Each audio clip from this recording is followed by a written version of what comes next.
पहिल्या 2 पार्टमध्ये आपण पाहिलं की महालक्ष्मीच्या प्रिपरेशनच्या आधी मी 2 दिवस काय तयारी केली ते.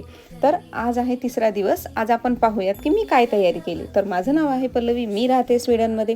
आज आहे शनिवार. मी असं ठरवलं होतं की आजच आपण महालक्ष्म्यांसाठी लागणारं मकर त्याचं डेकोरेशन व्यवस्थित करून घ्यायचं म्हणून. तर त्यासाठी मी ना इथं PVCचे पाईप आणि त्यासाठी लागणारे कनेक्टर ऑर्डर केले होते. तर ते एकमेकांना जोडून मी असं छान मोठं त्याचं मकर रेडी करून घेतलं होतं आणि त्यासाठी लागणारं डेकोरेशनचं जे सामान होतं ते सुद्धा मी ऑनलाईन ऑर्डर करून घेतलं होतं. तर त्यामध्ये मी नेटचा पिंक कलरचा कपडा ऑर्डर केला होता.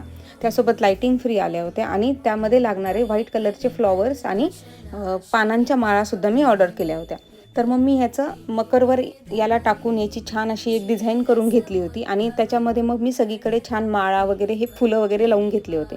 तुम्हाला हे डेकोरेशन कसं वाटलं हे मला कमेंट करून नक्की सांगा. पुढे मी काय डेकोरेशन केलं यासाठी माझ्या चॅनलला सबस्क्राईब करायला विसरू नका.